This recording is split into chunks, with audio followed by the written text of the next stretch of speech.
personas enferman y otras no.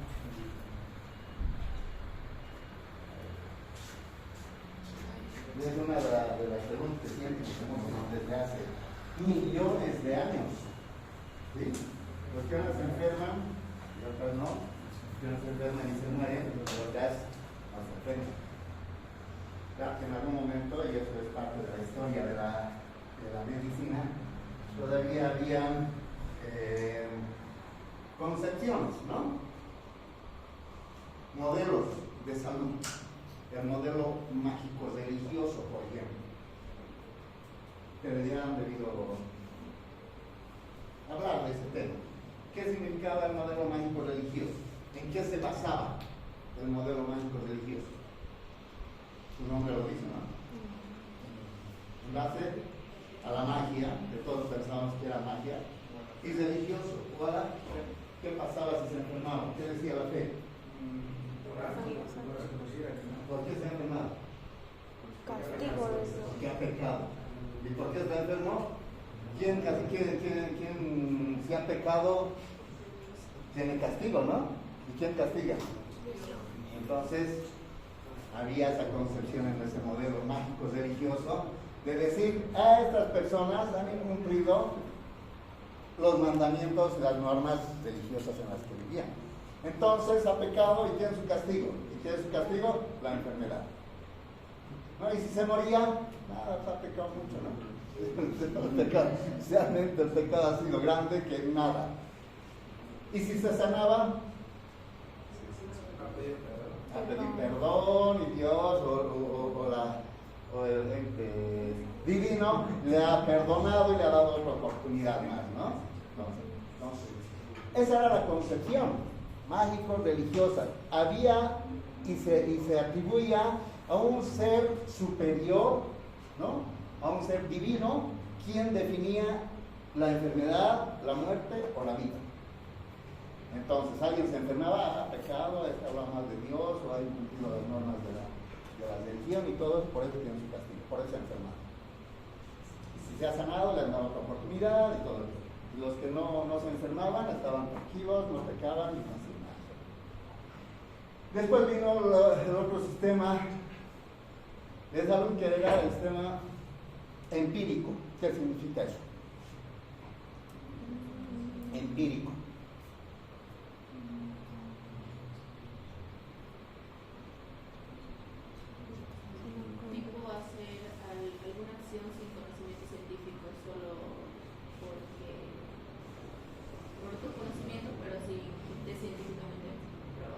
Por una práctica común o ancestral o que venía de mucho lado, pero sin base científica, ¿no? Y eso es lo que ocurre con nuestros curanderos, nuestra medicina tradicional, ¿cierto? Y a veces nos transmiten todo aquello, nos han ido transmitiendo. Cuando estoy con tos, ¿qué cosita voy a tomar que no sea medicamento?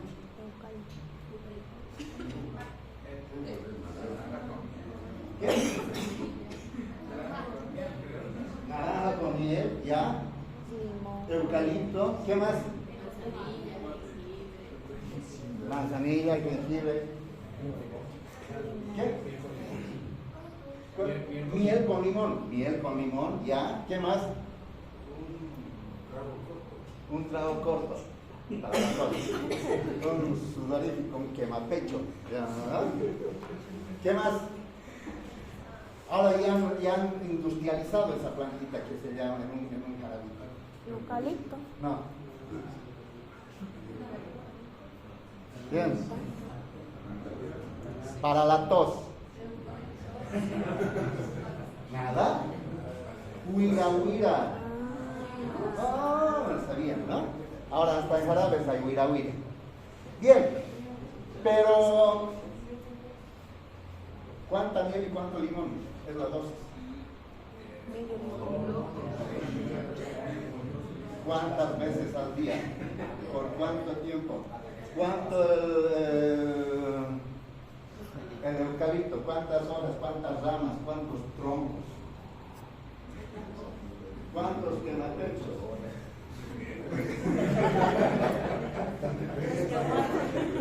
¿No? Y eso es lo que Tomate y te va a hacer bien. ¿Y cuánto me hace bien? ¿Cuánto es la dosis? Ustedes en algún momento van a recetar, van a hacer en el campo con todo aquello, un antiinflamatorio natural. ¿Cuál es? Planta. Manzanilla. ¿Cuánto? ¿Cada cuánto? ¿Cómo?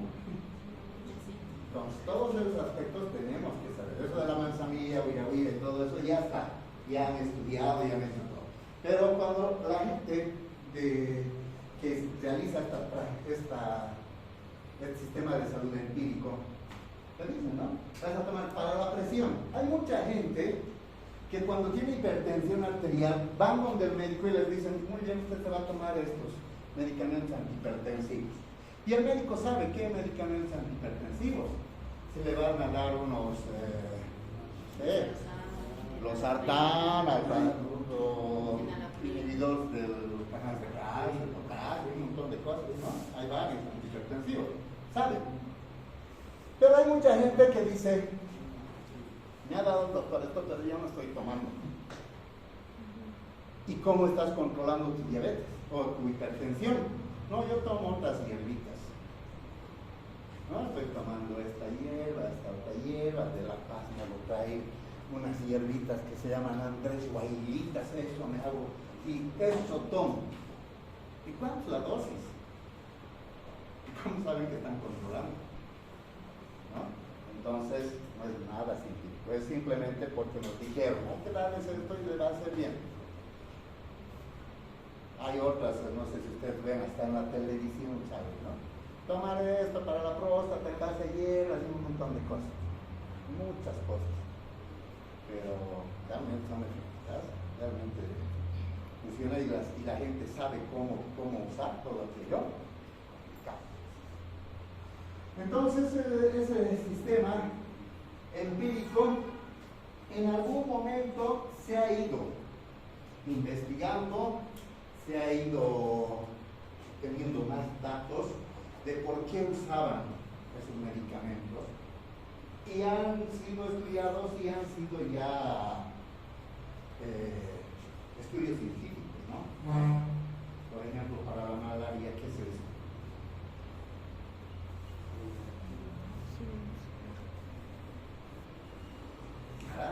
Quinina, ¿no? Entonces, muchas antes les daban quinina así empíricamente y ahora ya son en base a medicamentos. Y se les da por dosis, entonces, esto ha ido evolucionando el conocimiento y hemos llegado al sistema de la medicina moderna, la medicina científica, todo. Y ahora estamos sobre la medicina basada en la evidencia, ¿no? ¿Qué significa? Que tenemos que ver y tenemos que ver cuáles son las reacciones que dan de acuerdo al tratamiento que nosotros vamos realizando en base a algunas acciones, ¿no? Y algunas veces nuestro tratamiento tiene que ser en base a dosis de respuesta. Eso también ustedes han debido ver en farmacología. Hay algunos tratamientos que si bien están bien especificados las dosis por kilogramo peso, por todo aquello, pero tenemos que ver cuánto va a ser la dosis respuesta. Por ejemplo, para el Chagas, les vamos a dar MOX o otro medicamento, pero esto tiene que ser bastante controlado, porque tiene sus efectos colaterales. Y en base a eso vamos a ir viendo. Le damos una dosis y vemos el efecto. Si tolera o no tolera. Y en base a eso vamos a ver si le aumentamos o le añadimos otro medicamento para disminuir los efectos colaterales, ¿no? Bien, entonces, siempre ha sido esto, la preocupación de toda la vida. Entonces, decimos que la epidemiología, ¿de qué manera contribuye la epidemiología al estudio del comportamiento de la enfermedad en la población? Vamos a ¿no? Vamos a ir viendo de qué manera vamos a poder, en base a la epidemiología, ver el comportamiento de la enfermedad en la población y el comportamiento de la población ante la enfermedad para empezar a tomar permitan básicamente disminuir el riesgo que toda una población se enferme en base a. ¿Está bien? A ver, para empezar con esto, vamos a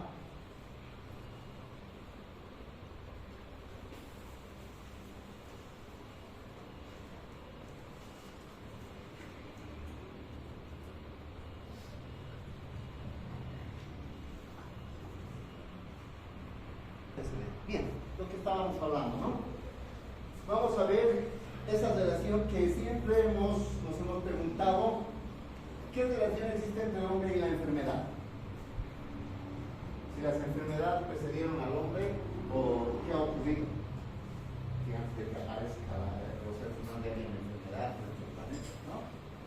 Hace 20.000 años había el hombre de Cromañón y en algún momento, de acuerdo a las investigaciones y todo eso, obviamente que las personas se morían por algo, ¿no? Y habían algunos eventos en salud que realmente hacían desaparecer comunidades, como ahora que nosotros conocemos han desaparecido civilizaciones por algunas enfermedades, ¿no? Entonces todo eso tenemos que ir viendo.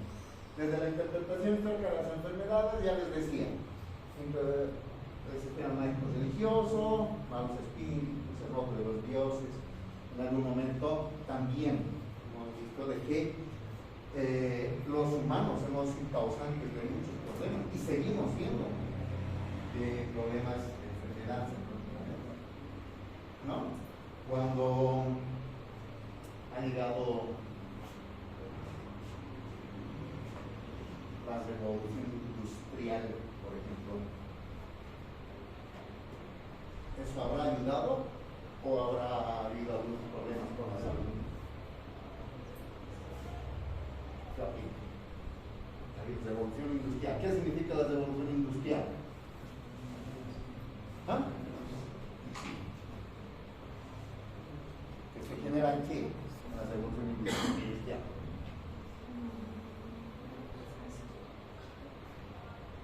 ¿Qué se genera? ¿Qué se crea? ¿Qué? Industrias, fábricas, ¿no? Y todas esas industrias y esas fábricas empezaban a trabajar y generaban ¿qué? Contaminación, ¿no? Contaminación del medio ambiente, contaminación de las aguas, porque no sabían y no conocían el hecho de que un desperdicio de una industria lo echemos a la calle, no se daban cuenta que eso era tóxico y que contaminaba el medio ambiente y generaba algunas enfermedades, ¿no? Y de ahí empezaron a haber otro tipo de enfermedades. Por ejemplo, la malaria. ¿Por qué se llama malaria?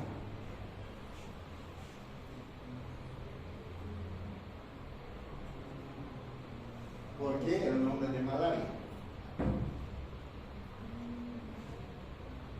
Porque la gente venía enferma y todo. ¿De dónde estás viniendo, no? Enferma, ¿de dónde estás viniendo?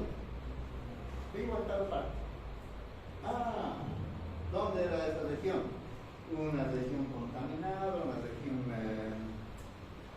pantanosa, una región donde el aire estaba contaminado y todo. Entonces, ven cómo ocurría todo aquello y gran parte de las determinantes de esa enfermedad era el aire contaminado. Y de ahí le salió el nombre de donde hay mal aire, ¿no? El mal aire, que la gente se contamina. Entonces de ahí salió el nombre de la malaria, el mal aire de la vida. Entonces son ese tipo de cosas que también han sido causa humana de la que se han generado. Y hoy por hoy hay muchas causas que el hombre ha ido generando y que va en deterioro de la salud de la población. Nuestros ríos, Rocha, que pasa por el medio de Cochabamba, el más contaminado de Bolivia, ¿no? ¿Y por qué? Por las industrias que existen arriba, no hay control ni nada, y seguimos pasado con la angostura? Hace unas 2 o 3 semanas había de que se habían muerto muchos peces. ¿Por qué? ¿Por qué se han muerto?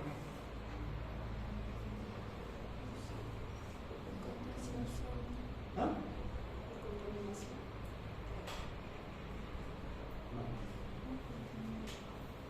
¿Han hecho el estudio? ¿Contaminación? No. ¿Han hecho el estudio para ver si es que se había disminuido la cantidad de oxígeno para los peces en el agua? Pues no. Por los motores de los barquitos. ¿Por Las lanchas que estaban ahí. ¿Qué ocurría con las lanchas? Las ondas que producían ¿Ya? alteraban el estado del pez, entonces por eso. Por estrés de los motorcitos de las lanchas. Se han muerto un montón de pescados ahí, ¿no? Y eso también ha sido producido ¿por quién? Por el hombre, ¿no? Ya. Después hay varias cosas que vamos a ir viendo. A ver, ¿qué les parece esta imagen?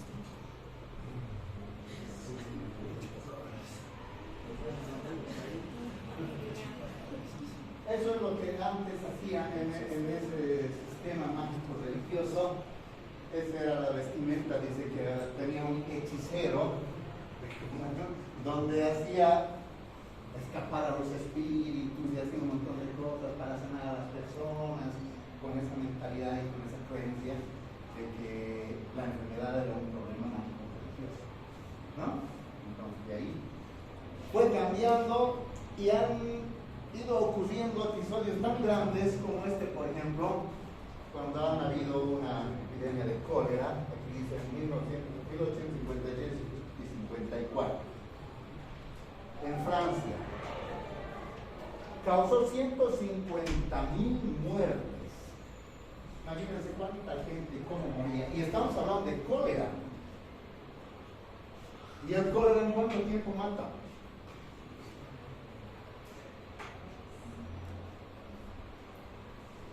¿Qué es el cólera? Un problema digestivo que llega a la deshidratación extrema. Y ahí hay un fallo hidroelectrolítico y se muere la gente. La última epidemia que hemos tenido de cólera, estaba yo en La Paz, en el Alto de La Paz, en el año 1998, trabajando en un hospital de segundo nivel, y apareció una epidemia de cólera. Y esa epidemia se generó en Perú, pero pasó a los lados altiplánicos de Bolivia y mucha gente tuvo este problema. Y llegaban al hospital, pero la diarrea realmente era muy profunda. Teníamos que agarrar a los pacientes, habíamos habilitado una sala especial donde la camilla también era especial porque tenía que tener un hueco al medio porque el paciente no aguantaba, ¿no? La diarrea y el vómito. Y nosotros teníamos que entrar como ahora nos cuidamos con el cólera, igual con barbijos, con guantes, como astronautas, todo bien. Y para confirmar teníamos que hacer una prueba. Y para esa prueba teníamos que sacar una muestra. ¿Y de dónde teníamos que sacar la muestra? No, habíamos que sacar con unos hisopos. Así que ahí estaban, los pacientes no se aguantaban. Y pacientes que tenían que ponerle hasta 4 días de suero para evitar la deshidratación, uno en una mano, el otro en la otra mano, el otro en el otro pie, y yo lo tenía que entrar, porque si no controlábamos la deshidratación se moría. Y se murieron muchos, por suerte no en mi hospital, por suerte no, pero en otros lados sí, y en Perú fue un desastre total, la gente moría. Y en ese entonces, imagínense, estamos hablando de 1853, donde las condiciones de salud ni siquiera habían sueros, ni siquiera había, no sabían muy bien el manejo de los electrolitos y todo lo que era. Imagínense, 150,000 muertos en Francia, 4,000 muertos en Nueva York, ¿no? Entonces era acosador todo. ¿Y qué ocurría? Ocurría que habían a estos, eran doctores, y ese era su equipo de seguridad, de bioseguridad, ¿no? Se los veía estos, eran estos los médicos de la peste, con sus guantes, con bastones andaban. ¿Por qué? Sí, justamente por eso. Por no tocar al paciente había que verlo. Y en algún momento había que dar la vuelta al paciente para ver al doctor, y con el bastón se le daba la vuelta. Y andaban con un sombrero porque dice que eso espantaba a los malos espíritus, espantaba la peste, espantaba todo aquello. Y con una máscara con pico. ¿Por qué el pico? Para los filtros. ¿Qué filtros? Justamente ahí en el pico les metían, lo que su compañero dice filtros, pero hierbas. Unas hierbas que servían de filtro para evitar de que eso respire el médico, ¿no? Entonces aquí tenían sus hierbas, según ellos eran unas hierbas que eran desinfectantes y no sé qué, un montón de cosas. Entonces, esto era su medida de seguridad en esa época. Pero bien, ahora vamos a ir viendo qué significa epidemiología. Epidemiología, ya sabemos que todo nuestra nomenclatura y nuestro léxico de medicina deriva de palabras latinas, de palabras griegas que tienen su significado. En este caso vamos a decir epi, encima de algo, demos pueblo y estudio. Entonces estudio del pueblo, ¿no? Vamos a ver todos los elementos dentro de una población que nos van a servir de estudio. Y estas son algunas definiciones de algunos médicos, de algunos investigadores que han ido tratando de definir lo que es epidemiología. Y uno de ellos dice, es el estudio de la distribución de las enfermedades y sus determinantes en la población. Entonces, estudia las enfermedades, su distribución y cuáles son los elementos que las causan. Ciencia médica, que se enfoca en la distribución y factores determinantes de la frecuencia de enfermedad en poblaciones humanas. Es el estudio de la distribución, determinantes relacionadas con la salud en poblaciones específicas y la aplicación de los resultados obtenidos para el control de los problemas de salud. La epidemiología se ocupa de la salud y la enfermedad en grupos poblacionales, así como en los factores que los determinan. Entonces, ¿cuáles son las palabras comunes dentro de toda esta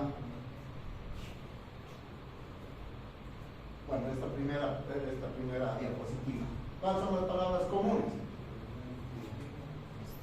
Distribución de enfermedades y determinantes, ¿no? Porque aquí va distribución, enfermedades y los factores determinantes.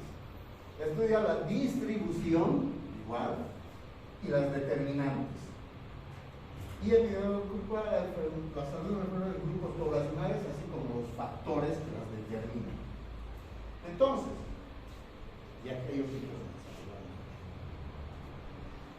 otros dicen que es la ciencia que se ocupa de la ocurrencia, distribución y determinantes que afectan. Es un método para la administración de los servicios de salud, estudia la distribución y determinantes.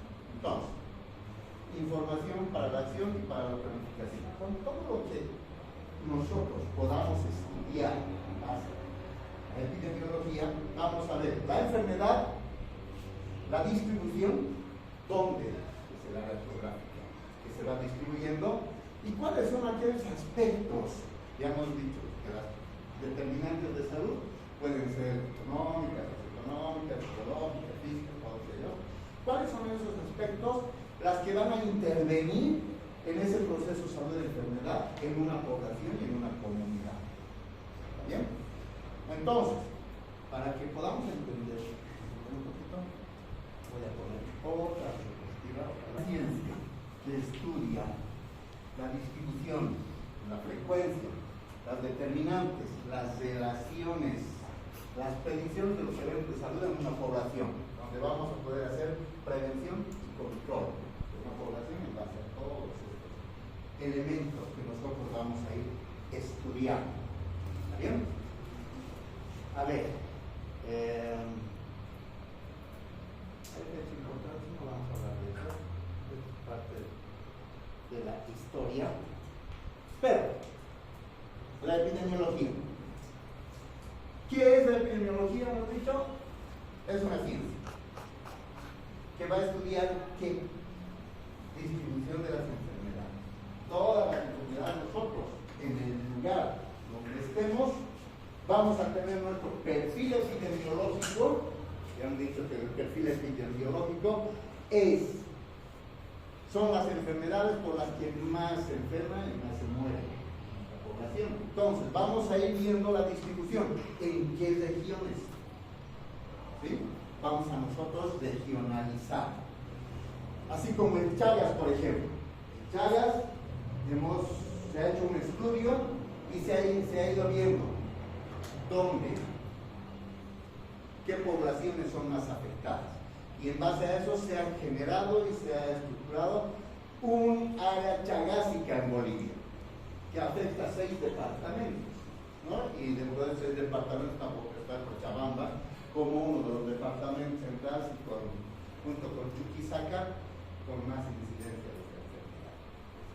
Entonces se ha visto, se ha estudiado y se ha hecho una distribución donde se distribuye, y de esa manera se han ido estableciendo las áreas donde esta enfermedad está presente.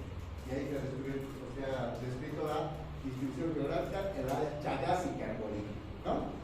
Entonces, vemos la distribución donde va a estar, porque no es lo mismo que hablamos del dengue en el Chapare que el dengue en el altiplano. Obviamente, ahí no vamos a aceptar que en el altiplano no hay dengue. ¿Por qué? Porque es una enfermedad transmitida por un vector y el comportamiento del vector, sus hábitos, su hábitat del vector no está en el altiplano, está en el regiones primarias y vector.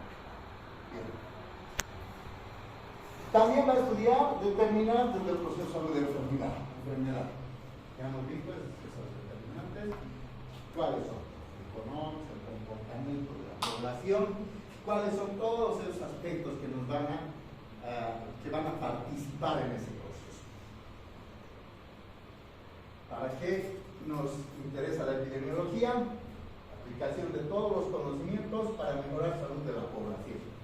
En base a eso y en base al estudio de todas las enfermedades, nosotros vamos a poder generar propuestas de acción para básicamente tengan un impacto en la población humana y disminuyamos el riesgo de la enfermedad. Disminuir el riesgo de enfermarse y disminuir el riesgo de morirse, ¿no? Entonces, para todo aquello es que la epidemiología hace todos esos estudios que van a ir tomando muchos elementos de estudio.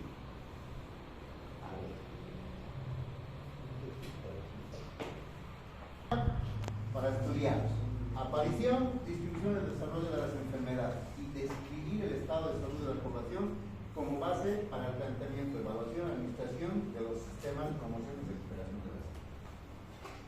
Obvio que nosotros, en base al conocimiento que vamos adquiriendo en medicina, en toda la carrera de medicina, vamos a tener pleno conocimiento del desarrollo de las enfermedades y vamos a poder describir todo aquello y cómo ocasiona la enfermedad en una población. ¿Sí? Y en base a todo ese conocimiento y la evaluación de cómo está la población en base a una enfermedad, vamos nosotros a proponer acciones de promoción. ¿Y qué objetivo tiene la promoción? ¿Qué es la promoción?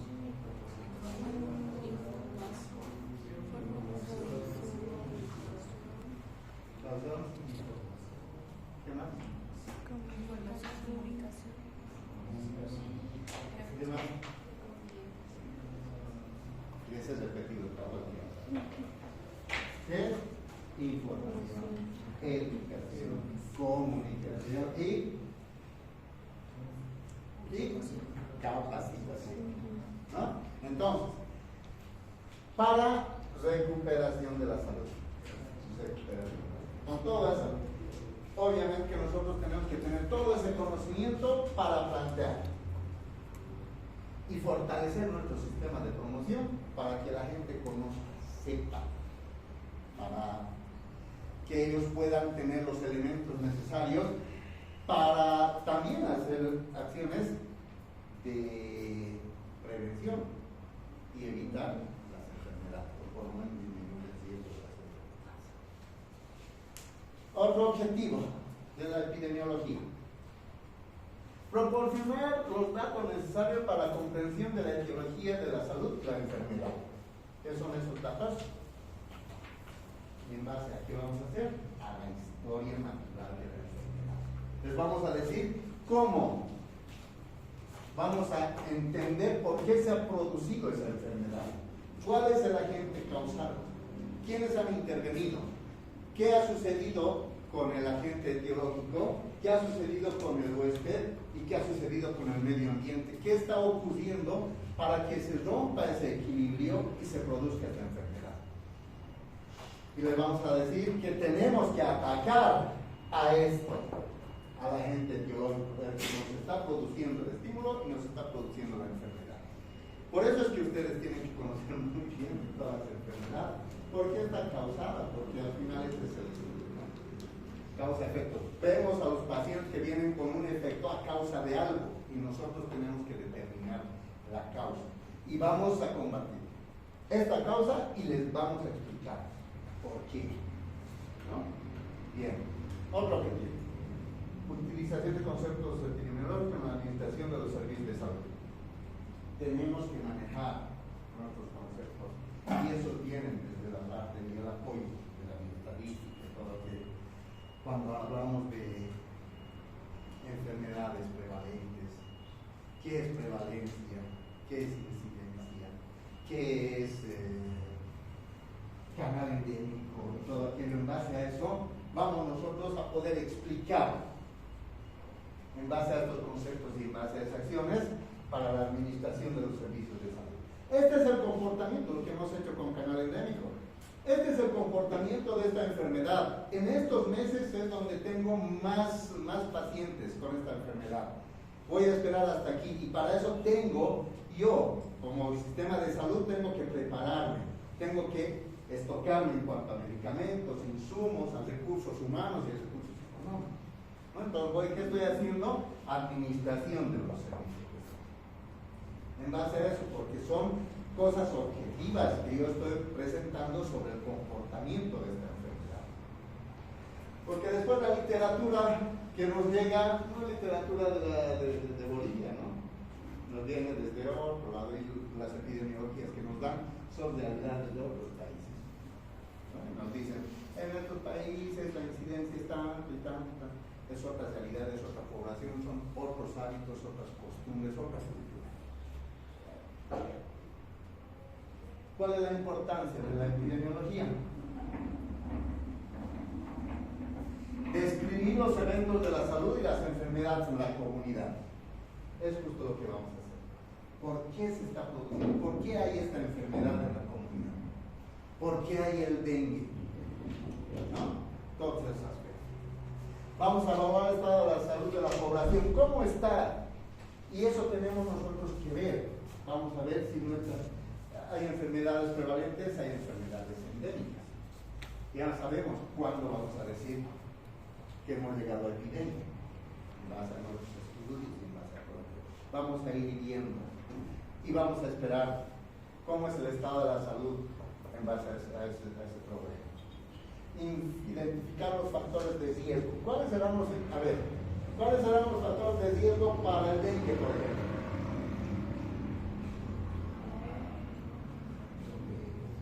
Factor de riesgo para el dengue. Ya, aguas estancadas,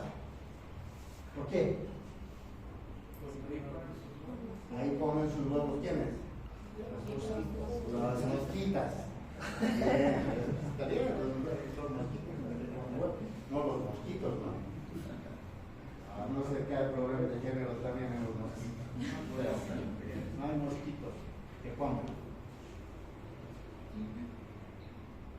¿Cuántos huevos ponen las mosquitas? ¿Cuántos? Altísimos. ¿Cuántos? Tenemos nosotros que saber. Tenemos que conocer cuántos huevitos ponen cada mosquito. Más de 100.000. Más de 100.000. O 2.000. ¿Cuántos? Cada puesta 200 huevitos. Y esos huevitos que están desde que son huevitos para que salgan y sean mosquitas otra vez, ¿cuánto tiempo pasa? ¿Cuánto? ¿En cuánto tiempo ponen sus huevitas mosquitas y en cuánto tiempo salen mosquitas? Por eso tenemos que saber.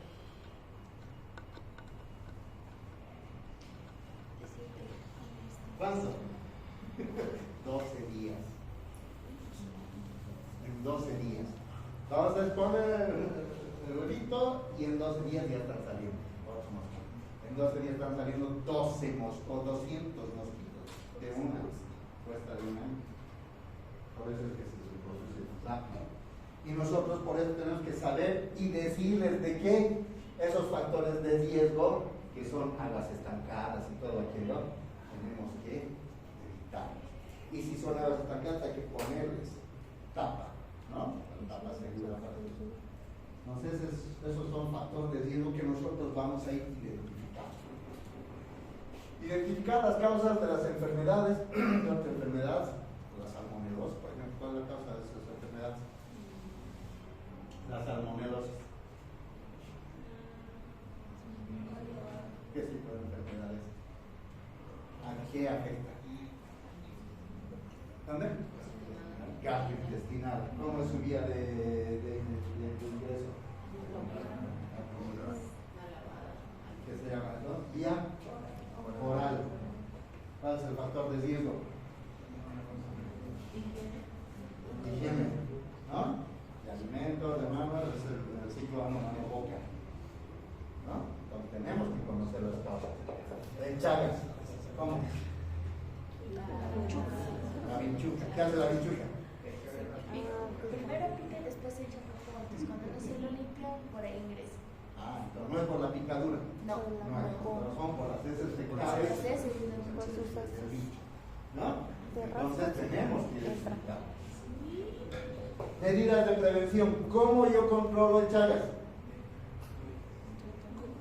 Aquí dice, medidas de prevención y control. La enfermedad de Chagas podemos prevenir. Fumigación. ¿Qué más?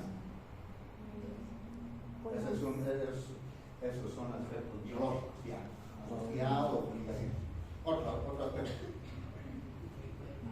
Otro aspecto de prevención y control.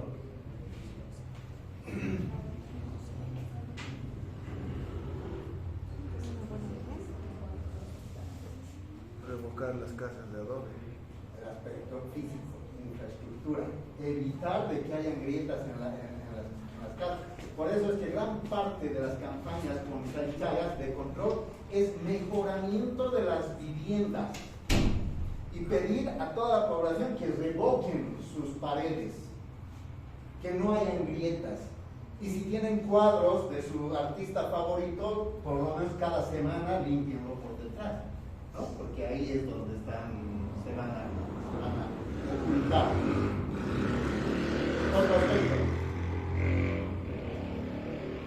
Los animales, ¿no? Que no duerman con nosotros. En el campo la gente duerme con los animalitos, ¿no?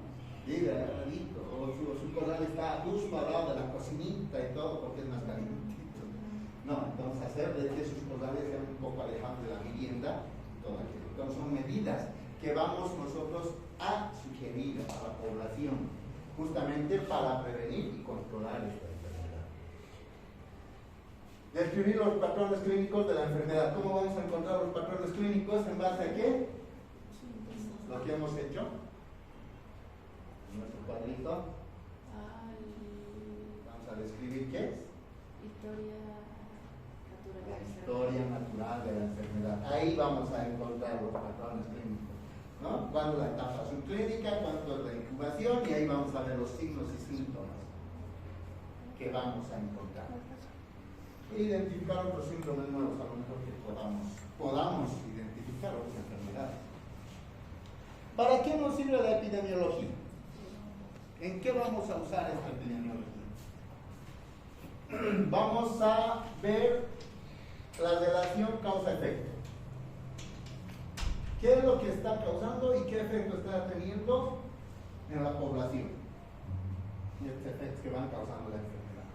Vamos a ir construyendo la historia natural de la enfermedad en base a lo que ya sabemos, ya hemos visto.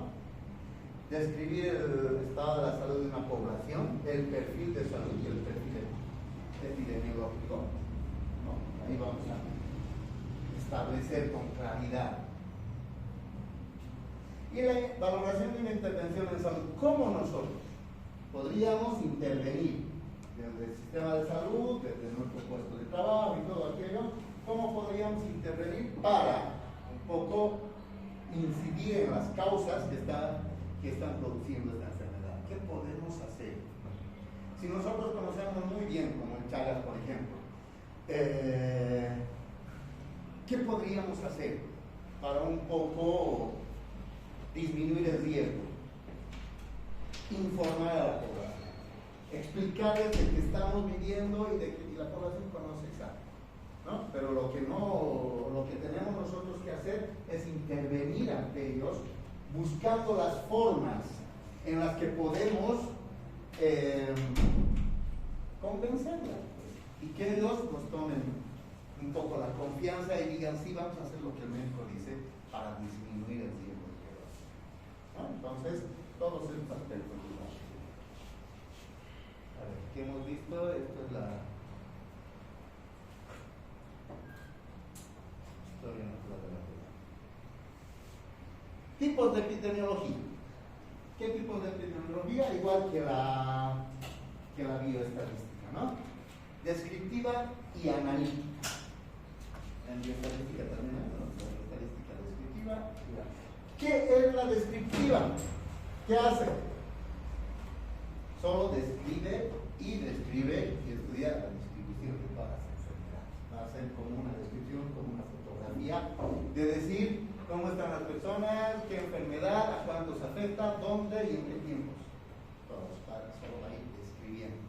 En cambio, la epidemiología analítica va a ir estudiando las causas. ¿Por qué se va produciendo esta enfermedad? ¿Cuáles son las causantes? ¿Cuáles son las determinantes? Se va a ir estudiando. Esto va a ser como si estuviese describiendo una fotografía del momento. ¿No? Si es esta población, cuántos son y cuántos están enfermos y cuántos han muerto y todo aquello. Nada más. Pero esto, la analítica nos va a permitir estudiar las causas. Y vamos a ir viendo todas las determinantes. ¿Por qué? ¿Cómo es el comportamiento y todo aquello? ¿Bien?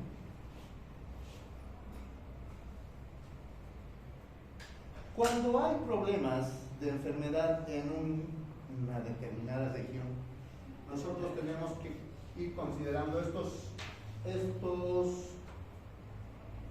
términos que van a ser muy comunes en nuestro desarrollo profesional. ¿Qué es una epidemia? Es lo que hemos visto con nuestro canal epidémico, ¿no? Hemos establecido que del 75% para arriba es una epidemia. ¿Por qué? Porque ha habido un aumento repentino en gran cuantía en la incidencia de una enfermedad en una población. Es cuando la frecuencia de enfermedad excede lo que se espera con base en la experiencia anterior. Por eso es que en nuestro canal endémico hemos hecho la línea del 75%. Hasta ahí voy a esperar enfermos. tope máximo. Pero si excede, ya estamos en una zona epidémica, ¿no? Entonces, el exceso de lo que esperábamos en base a nuestros estudios. ¿Qué es un brote? Es el aumento repentino e inesperado, eso es lo importante, inesperado, la presencia de una enfermedad geográfica relativamente limitada. Entonces, donde sí sabíamos que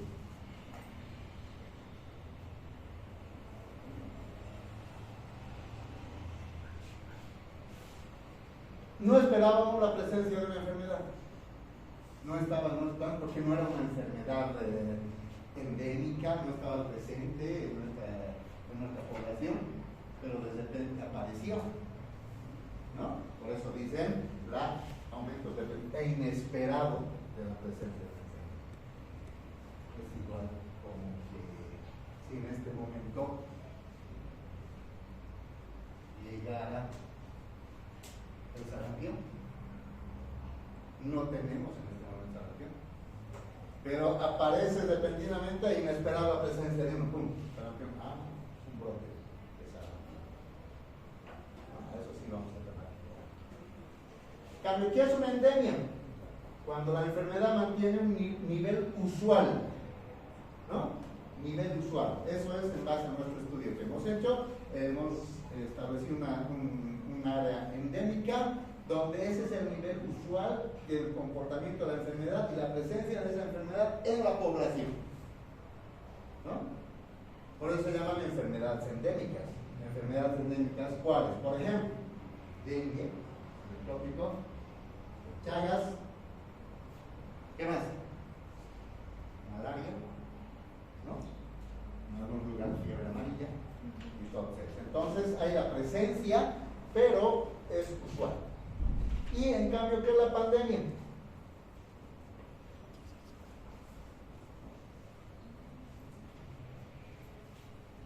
Hablamos de diferentes regiones y todo aquello, pero pandemia vamos a entender cuando ya salen de nuestras fronteras, ¿no? Cuando ya afecta a otros países y se va distribuyendo más allá de todo nuestro continente. Entonces eso vamos a llamar pandemia.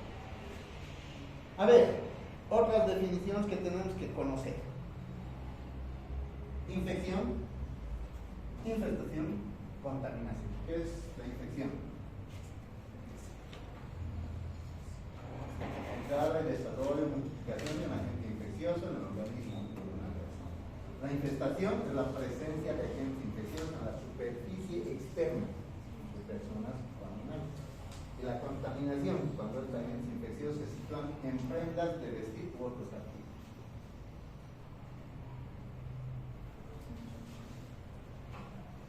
Cuando tenemos contaminación de algo, ¿qué podemos hacer para evitar eso? O para contrarrestar esa contaminación. ¿Qué se llama? Asepsia. O antisepsia. ¿Qué diferencia hay entre asepsia y antisepsia?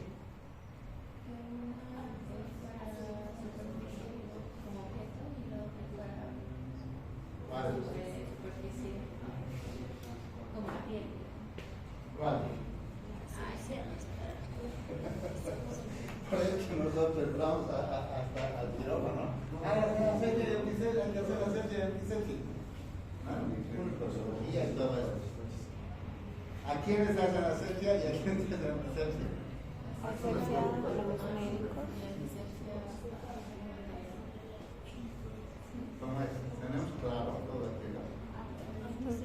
A ver, cuando tengan tiempito, y es que pueden, si quieren salir de dudas, ¿qué es asepsia y antisepsia? ¿A quiénes se les hace asepsia y a quiénes antisepsia? ¿A quiénes son seres inanimados y otros seres animados, no? Bien, por eso es aspectos que parecen muy sencillos, pero tenemos que fijarlos porque al final eso es el conocimiento que nosotros debemos tener. Como profesionales en salud tenemos que tener claro, ¿no? Y no tenemos que equivocarnos en estos aspectos. En las medidas de control en epidemiología, ¿para qué hacemos las medidas de control en epidemiología? Para hacer erradicación de algunas enfermedades, para controlar o para la eliminación. La erradicación es todo aquel conjunto de acciones que producen la eliminación completa de algún proceso patológico. Todas las acciones. Cuando nosotros decimos vamos a erradicar, es que estamos haciendo acción, ¿no? Una de las acciones, ¿cuál podría ser? Quiero erradicar el sarampión. ¿Cómo? ¿Cómo? Vacunas. ¿Es una acción? Sí, es una acción la que estoy haciendo. Estoy haciendo una acción de erradicación, porque estoy tomando una acción. No, es una acción. Control. Hay algunas enfermedades que no vamos a poder erradicarlas, pero sí podemos controlarlas. ¿Sí? El Chagas, por ejemplo. ¿Podremos erradicar el Chagas? Es complicado, ¿no? Porque para erradicar el Chagas, ¿qué tendríamos que erradicar? El vector, ¿no? El vector. Matar todas las pinchitas. Las pinchuras han vivido en este planeta más antes que los seres humanos, ¿no? Entonces, complicado. ¿Vamos a erradicar el dengue?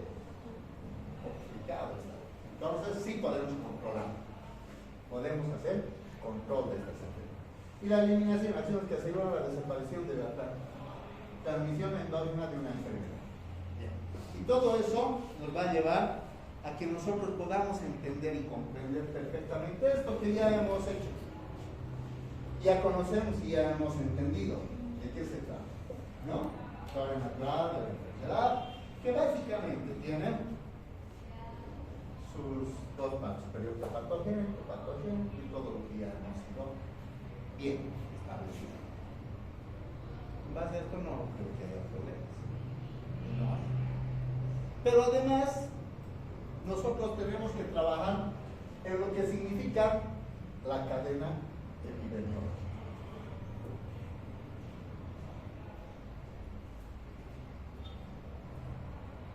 Tenemos que ir trabajando y conocer sobre esta cadena epidemiológica, donde vamos a entender que en esta cadena participa el agente causal específico, el agente etiológico que nos va a producir la enfermedad, el reservorio que somos nosotros, ¿no? Que nos va a producir la enfermedad. Y en base a eso tenemos nosotros que conocer cuál es la puerta de salida de la gente. ¿Qué entendemos por puerta de salida de la gente? Es de dónde está generando, de dónde está saliendo ese agente etiológico para ir a producir la enfermedad. Y tenemos que conocer de dónde está saliendo. Si sale de otra persona, sale de un animal, sale del medio ambiente, sale de los alimentos contaminados que nosotros ingerimos. Todo eso tenemos que conocer, la puerta de salida de la gente. Después tenemos que conocer su medio de transmisión, vías de transmisión, cómo nosotros nos transmitimos, por vía aérea, vía inhalatoria, vía, no sé, oral, térmica, sexual, todos esos aspectos tenemos que conocer. Y conocer la puerta de entrada, por dónde está ingresando, a qué órganos está afectando, ¿no?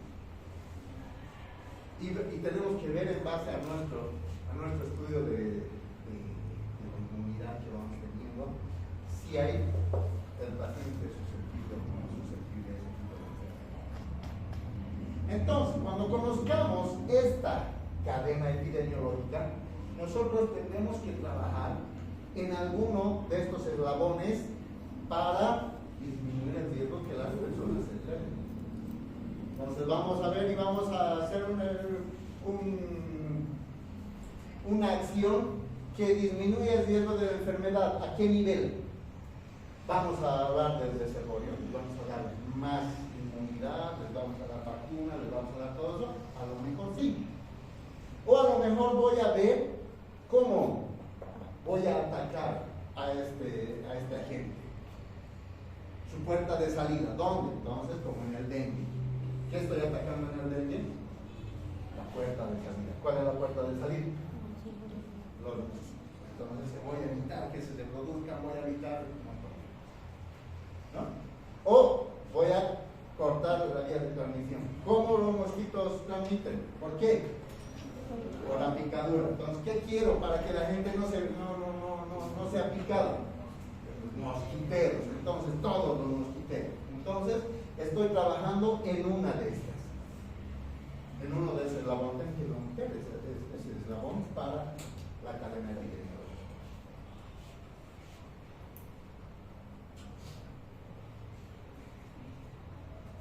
A ver. Medidas epidemiológicas. No, estas medidas las vamos a ver la próxima clase. Y son cosas que ya han pasado ustedes, además de mi estadística. Incidencia, prevalencia, tasas, todo eso. La próxima clase lo vamos a ver. Pero hoy día lo que vamos a ver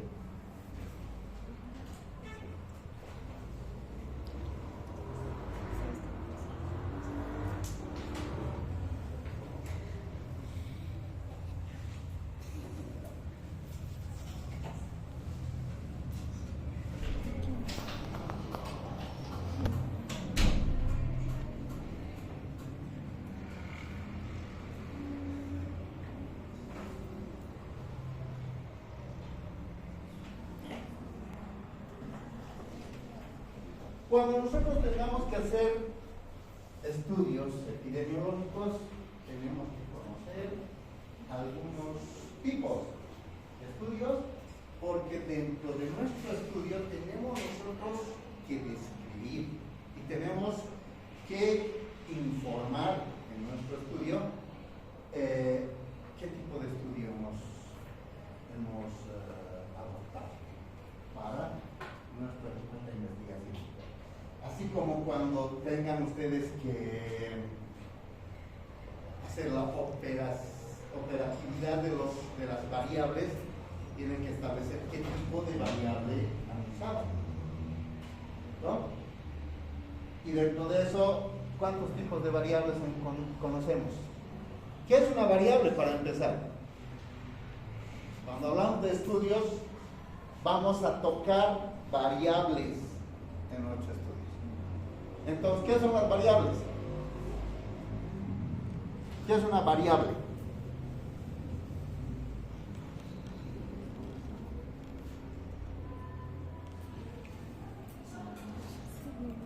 ¿Qué? Saben, pero no quieren decir. ¿Qué es una variable?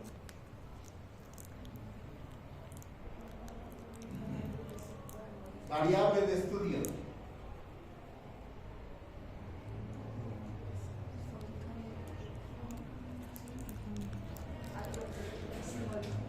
Algo que se modifica. Yo voy a estudiar la variable sexo y voy a determinar cuántos hombres y cuántas mujeres. ¿Eso se modifica? Susceptible a ser medido. Hay unos que se miden y otros que no se pueden medir.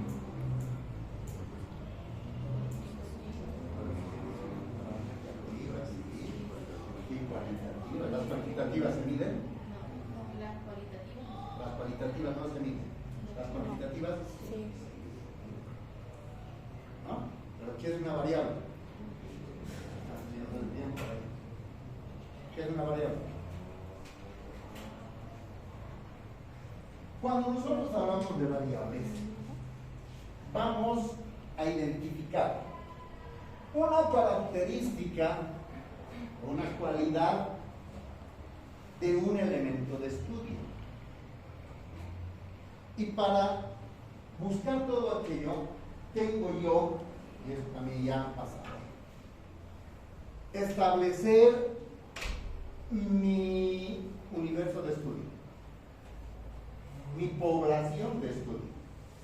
Y ese universo y esa población de estudio va a estar compuesta por elementos de estudio. Bien, ¿qué quiero decir? Voy a hacer un estudio de después vamos a buscar la variable, en una población. Toda esta es mi población.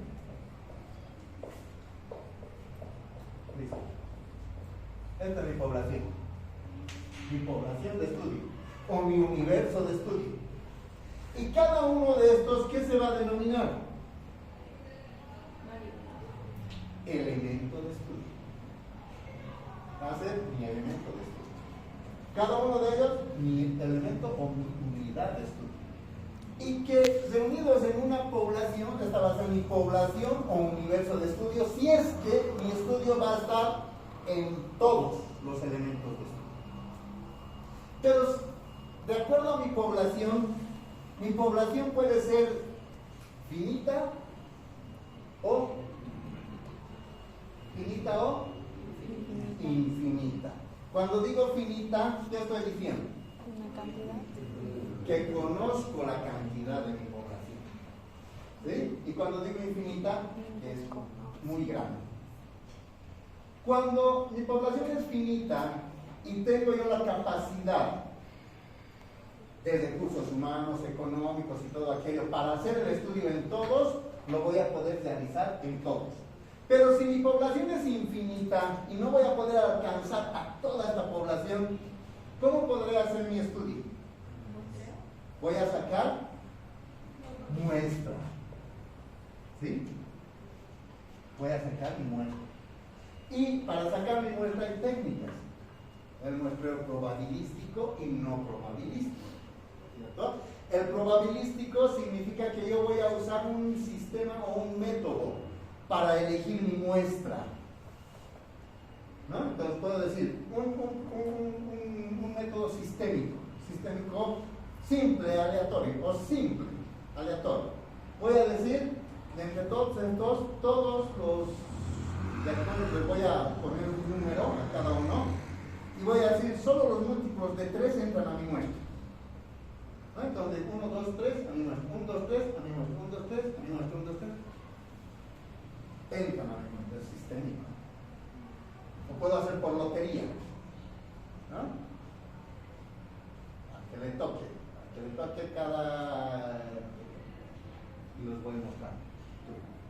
Es un probabilístico que yo voy mostrando un sistema por conglomerados, por ejemplo. Por conglomerados puedo determinar unas características de cada uno y todo eso. Y los no probabilísticos es dependiendo de la comodidad del investigador.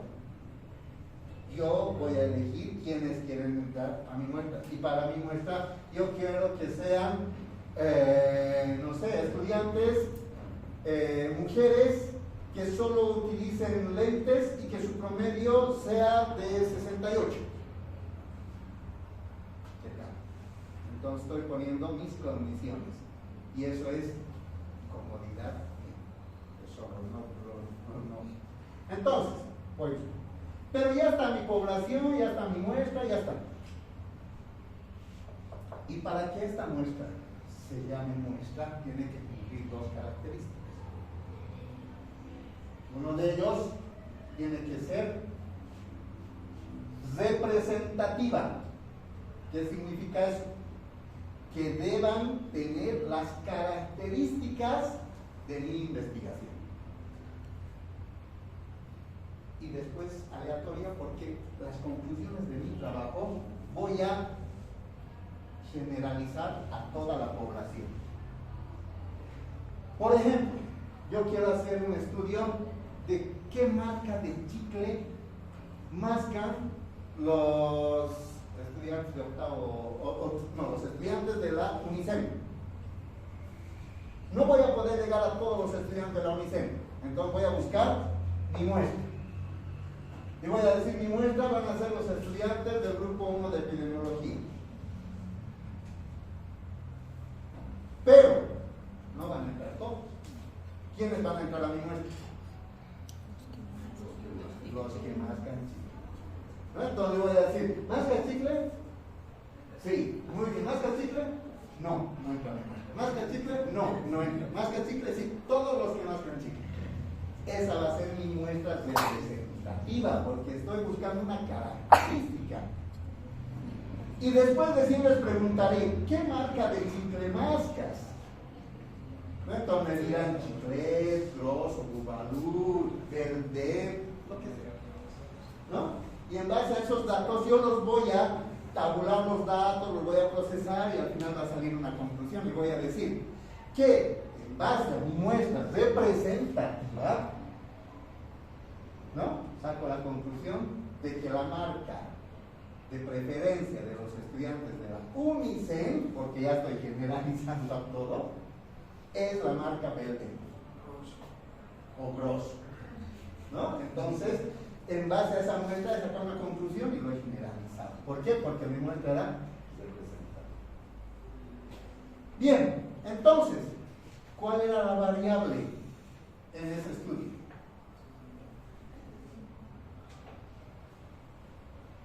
¿Cuál era la variable? ¿Por qué? Porque he buscado una característica, algo que yo quiero estudiar. Bien, si voy a ver a una población y vengo que vienen muchos pacientes con diarrea y a mí me preocupa, entonces voy a hacer un estudio. ¿Cuál va a ser mi variable de estudio? La diarrea. Bien. Pero además estoy viendo de que que esa enfermedad está afectando a niños menores de 5 años más que en otros. Entonces voy a estudiar cuál es la segunda variable. Edad. ¿No? Entonces son características que yo estoy buscando para estudiar. A eso se llaman variables de estudio. ¿Qué vas a estudiar? ¿Y qué relación puedes hacer? Y en base a eso, las variables se van a dividir en cuanto al nivel de dependencia como variables. ¿Qué variables? Nivel de dependencia. Variables dependientes y variables independientes. ¿No? No es cosa del otro mundo, es cuestión de razonamiento lógico, nada más. Entonces, las variables ahí ustedes van a explicar. Variable dependiente, variable independiente. Por ejemplo, yo quiero hacer una relación de un fármaco con una entidad patológica. Digamos, la aspirina con la cefalea. Digo, ¿cuál de estas variables es dependiente y cuál es independiente? ¿La aspirina es dependiente o independiente? Independiente. ¿Es? Independiente. Dependiente. Uno dice dependiente y otro independiente. ¿Y la cefalea? Independiente y dependiente. Claro, ¿no? Pero como todos son democráticos aquí, vamos a someter a votación. ¿Quién dice que ASA es dependiente y cefalea independiente? Levante la mano. ¿Quién dice que la aspirina es dependiente y la cefalea independiente? Levante la mano. 1, 2, 3, 4. ¿Quién dice que la aspirina es independiente y la cefalea dependiente? Levante la mano. 1, 2, 3, 4, 5, 6, 7. ¿Y el resto? No sabe, no responde. Muy bien. Bien, esto es lo que ustedes siempre van a hacer. Siempre van a hacer entre ustedes porque van a hacer una relación de un fármaco con una entidad patológica. Y en este caso, cuando hablamos de variable dependiente, ¿qué es la variable dependiente? Es aquella variable que va a cambiar su condición, va a cambiar su fisiología, va a cambiar su comportamiento, va a cambiar algo en presencia de la variable independiente. En este caso, ¿quién va a cambiar en relación a qué? ¿Va a cambiar la cefalea en presencia de la aspirina? ¿Cambia la cefalea en presencia de la aspirina? Sí, porque yo voy a tomar aspirina para que mi dolor de cabeza disminuya o se elimine. Entonces, ¿quién está cambiando aquí su condición? La cefalea. Y no va a ser al revés, no porque yo tenga el dolor de cabeza más intenso, La aspirina va a cambiar en su composición, en su cantidad o hasta en su forma. Entonces no va a ser eso, ¿no? Entonces eso nosotros, y ese ejercicio tenemos que hacerlo constantemente. Entonces, dependiente. El dependiente siempre es el que va a cambiar su estado en presencia de un independiente. Luego vamos a ver de que nuestras variables pueden ser cuantitativas y cualitativas.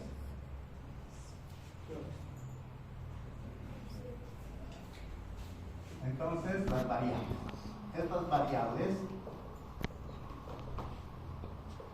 pueden ser cuantitativas y, ¿qué hemos dicho? Cualitativas. Esto ya saben lo que han pasado, ya conocen. Las cuantitativas, ¿cómo las voy a expresar? ¿Con qué? Con números. Las expreso con números.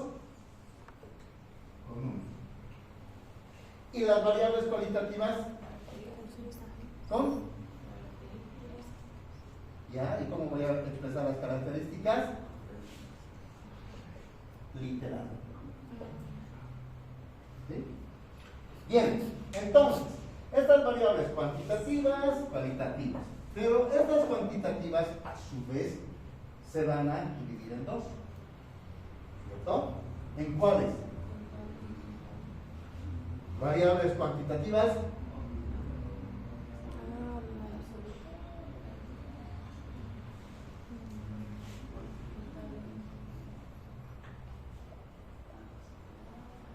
discretas y discretas y continuas. Bien, perfecto. ¿Cierto?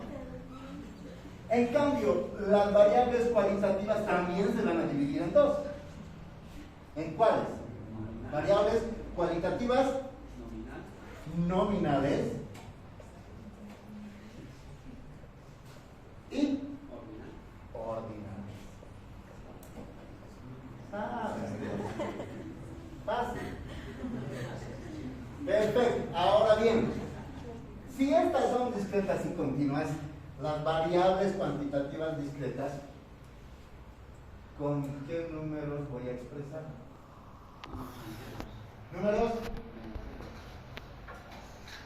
Números enteros. Y las variables cuantitativas continuas, números decimales. Bien. Las variables cualitativas nominales. Vayamos primero por las variables cualitativas ordinales. ¿Qué son ordinales? ¿Cuáles son los números ordinales? En la escuela me dan en el segundo básico. Números ordinales. ¿Cuáles son? Primeros. Son aquellos que van a tener por eso dice orden. Estos ¿cómo se llama? Están en base a orden, en base a categorías, en base a clases, en base a jerarquías. No responden a eso, a orden, clase, jerarquía y todo aquello. Por eso son ordinales. En cambio, las nominales no tienen orden, solo las vamos a nombrar. A ver, ejemplos. Entre nosotros somos el estudio, ¿no? Parte del estudio. ¿Qué característica podemos nosotros estudiar que sea variable cuantitativa discreta entre nosotros? Las edades.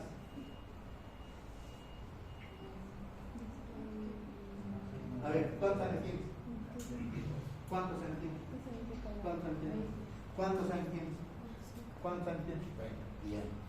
¿No? Entonces es una variable cuantitativa discreta. Todos me han dicho un número. Nadie me ha dicho cuántos son 21.6. 20.8. Nada. ¿No? Entonces, en este caso, puedo poner como discreta la edad. En el hospital, con nuestros pacientes, otra variable cuantitativa discreta. La pensión de la universidad. ¿Perdón? La pensión de la universidad. No, en los hospitales. No, en los hospitales. Acá, discretas en el hospital. En nuestros estudios, ya en nuestra población, ¿qué podemos poner como discretas?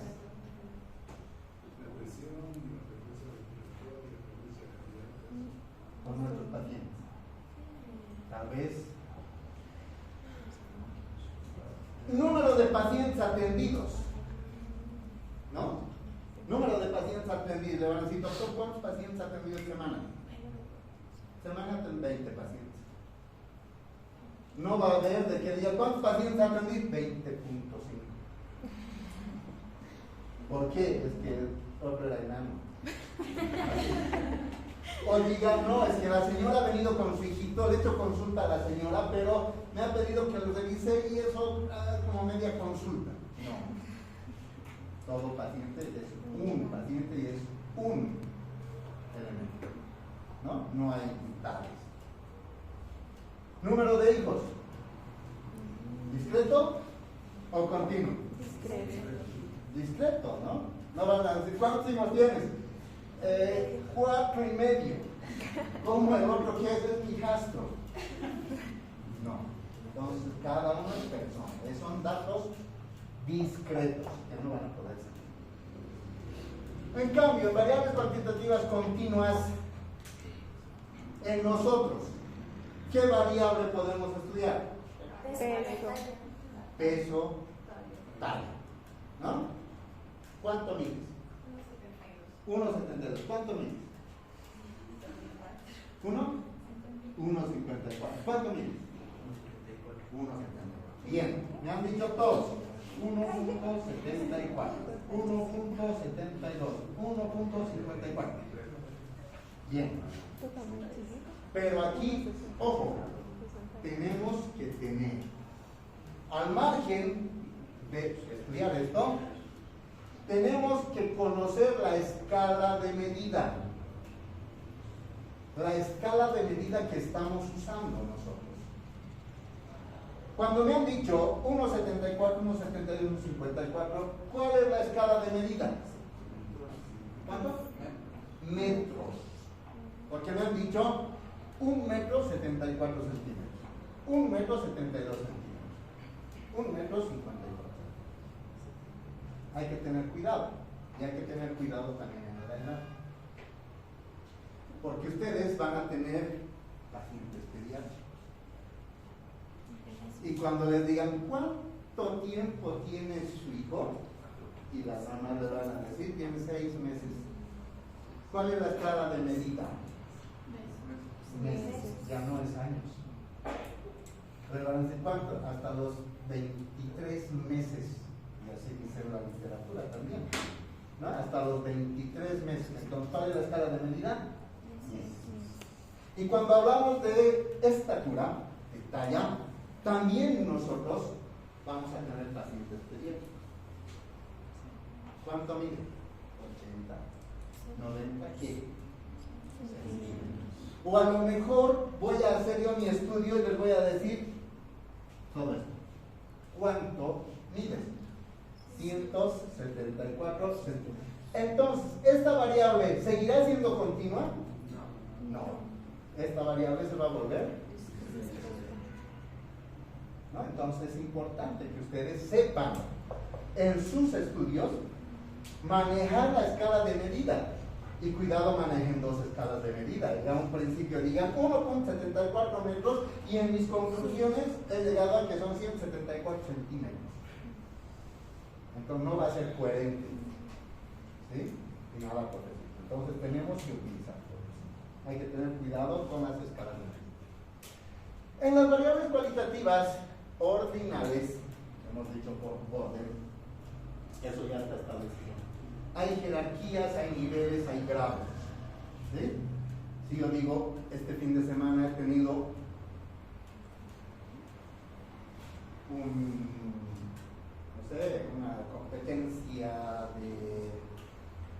una competencia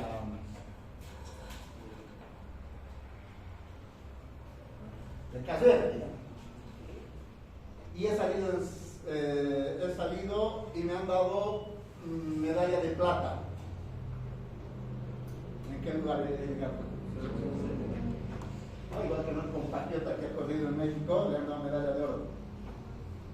¿En qué lugar ha llegado? Porque ya está todo establecido, ¿no? Primero, segundo, tercero, por eso es orden. Por eso es que cuando nosotros vamos a estudiar estadios del cáncer, por ejemplo, y nos va a llegar un reporte y nos van a decir en qué estadio está. Está en un estadio 1A. Bien. Entonces podemos tomar una conducta, ¿no? Pero si nos dicen está en un estadio 4 con metástasis, ¿qué vamos a decir? Ya, ¿no? Complicado. ¿Qué vamos a hacer, doctor? ¿Qué le dice? Vamos a sacar una plaquita. ¿De tórax? No, de mármol. ¿No? Pero de todas maneras, nos va a llevar a ver las conductas que vamos a hacer. Ya con un estadio 4, ¿qué podemos hacer? Nada, calidad de vida, no sé qué, paliativos, nada más. Pero si tenemos con 1A, ahí podemos hacer muchas cosas, ¿no? Entonces son orden. Y eso nos va a llevar a tomar una conducta. Ejemplos de nominales, que solo los vamos a nombrar, no tienen orden, no tienen nada. Ejemplo. Cuando hacemos una encuesta, lo primero que nos van a encuestar cuando haya el censo, ¿qué nos van a decir? Sexo. ¿No? ¿Es hombre? Aunque no va a ser tanto así. Con este problema del género y todo eso. Dice que va a haber una pregunta. Dice que va a haber una pregunta que nos van a decir: cuando usted ha nacido, ¿con qué sexo ha nacido? Algo así.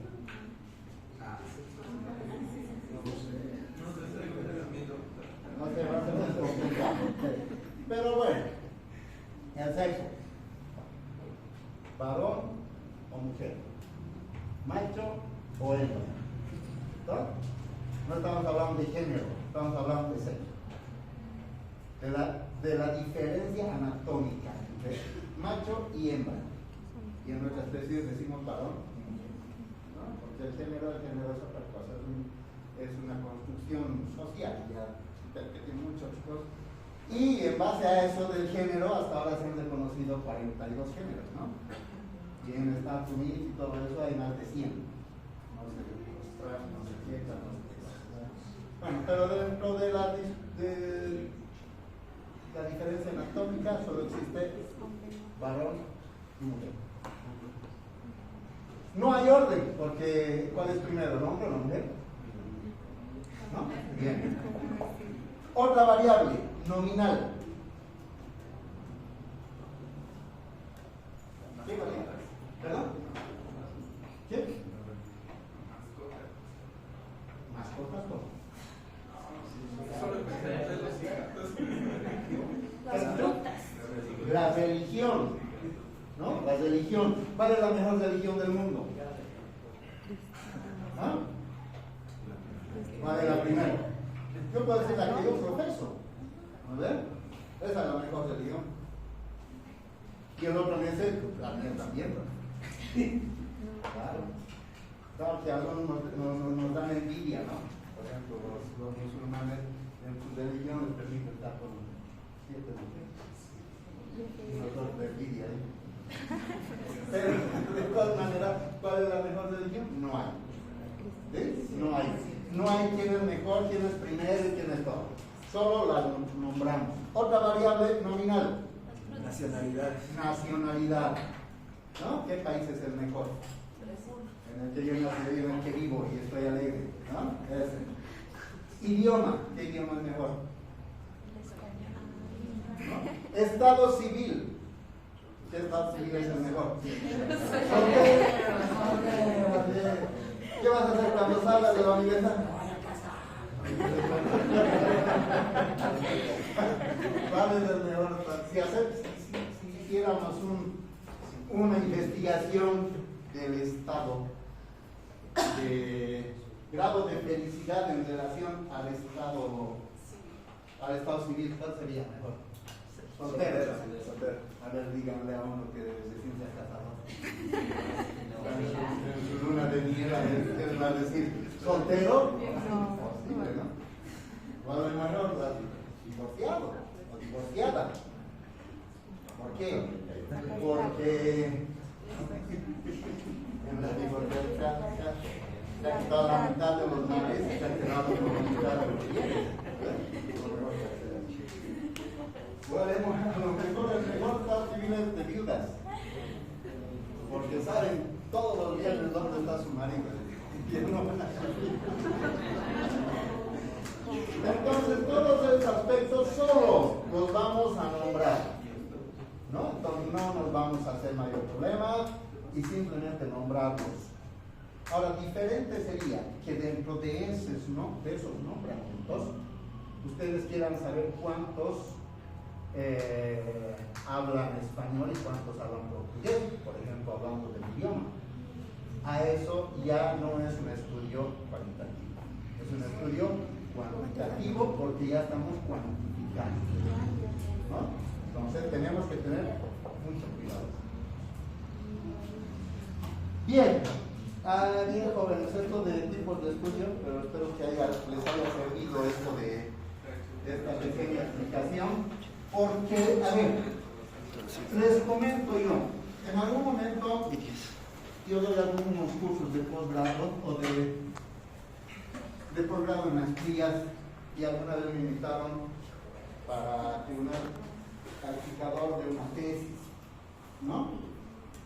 Y llega un doctor acabando la maestría y presenta su trabajo y dice operacionalización de las variables y dice, esta es una variable discreta y es variable continua. Y se pone a explicar y dice, estamos tomando variable discreta y variable continua porque actualmente la nomenclatura se ha modificado.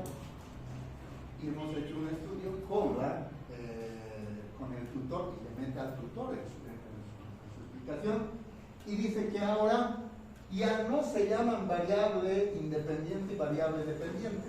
Ahora se llama variable discreta y variable continua. Para ustedes con esta explicación, ¿hay alguna relación de independiente, dependiente con discreta y continua? Ninguna, ¿no? Entonces, acaba su exposición y le pido que me explique un poco de estas variables. Y él dice, sí, hemos hecho, y empezó a hablar, queriendo convencerme de que la nomenclatura sí había cambiado. Bueno, acaba su exposición, todo, y dice todo el tribunal ahí. Bueno, nos reunimos en privado para determinar la nota y nos espera el doctor afuera. Perfecto. El tema era interesante el que había propuesto. Éramos 3 en el tribunal. Y uno de ellos dice, sí, ha sido interesante el estudio, ha tocado estos temas, que para mí sobre 100 le daría un 85, ¿no? Una nota de aprobación de 85. Y el otro docente ve y dice, sí, ha tocado estos temas, estos otros temas, y para mí, sí, también yo le daría un 85. ¿No? De nota. Muy bien. Y para usted, doctor, me dice, el tema interesante, pero un grave error. Me ha tocado las variables. Y si no tenemos la conceptualización de estos aspectos, que ha sido la base del estudio, para mí no vale. ¿Cuánto le ponen? 0. No, pero doctor, y todo, ¿por qué 0? Que no podemos aceptar que profesionales que están llegando a nivel de maestría estén manejando estos conceptos errados. Estamos hablando de un posgrado y a nivel de magíster. Y un magíster que confunda variable independiente, dependiente, con continua y discreta, es terrible error. Pero no cambia. Y de esa manera empezamos a hablar, llegó el jefe máximo y no sé qué, y bueno, solución. No le vamos a aplanar, pero le vamos a dar un tiempo para que rectifique todo y empiece a leer y ponga los conceptos claros, ¿no? Le vamos a dar un tiempo prudente, todo, y después de 100, y hasta que recién el doctor, que había defendido la tesis, vino y dijo, sí, va a disculpar y que no sé qué tal el lado y todo, ¿no? Entonces, para no tener problemas hay que conocer aspectos muy básicos, muy sencillos, que nos va a ayudar. Bien, la próxima vez estudiaremos todos estos tipos de estudios.